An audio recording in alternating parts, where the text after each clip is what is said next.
Hello everyone. In this video we are going to understand that what are the main or the prime features of Indian Constitution. These are the main features which will be discussed in this video. So moving on, main feature of the Indian Constitution is that it is the lengthiest written constitution around the world. The Indian Constitution contains 395 articles and 12 schedules, and it is divided into 22 parts, which is largest around the world.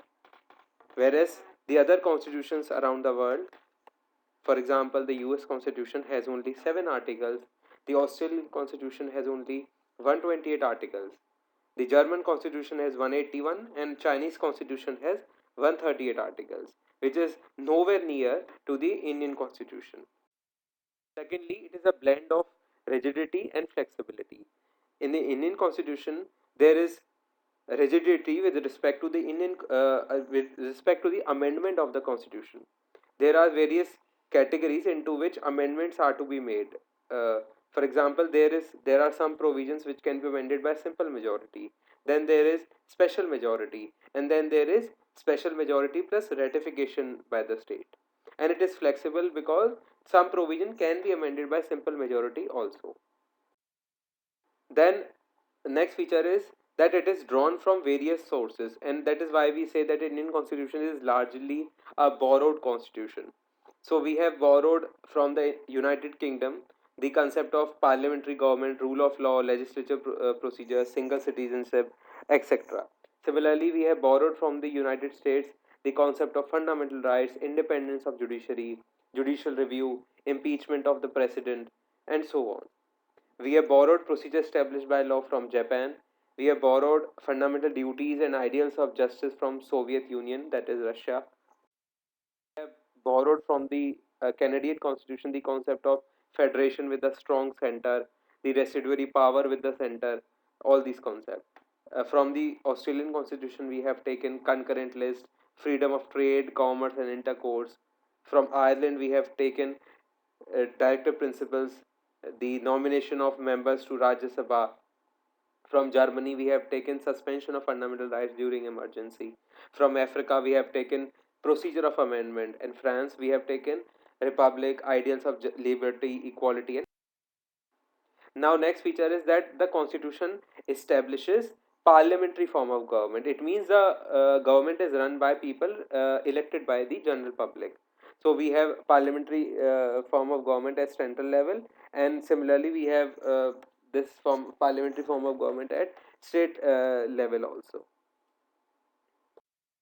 Feature is that we have a integrated and independent judiciary.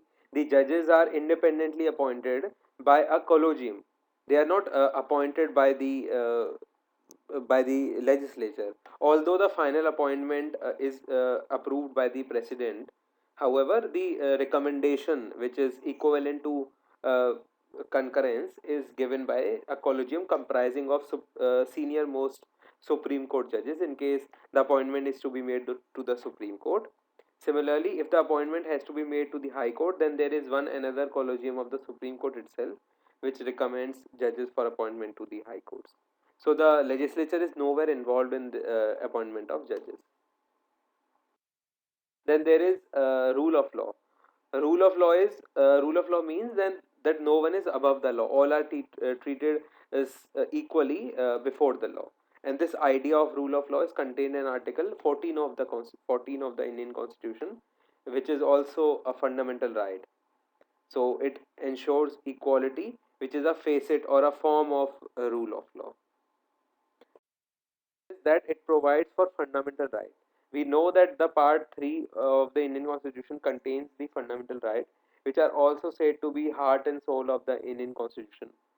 And there are mainly 6 categories into which we can study the fundamental rights. There are right to equality, right to freedom, right against exploitation, right to freedom of trade, right to freedom of religion, cultural and educational rights, and lastly there is right to constitutional remedies. Then the constitution also provides for directive principles of state policy, and these are the provisions which are to be followed by the legislature while making law.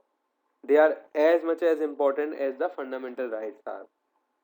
So, Part 4 of the Indian Constitution contains the DBSPs from Article 36 to 51, and they are very important and equally important in the governance of the country. The Constitution provides for fundamental duties also, which were brought into in the Constitution by amendment.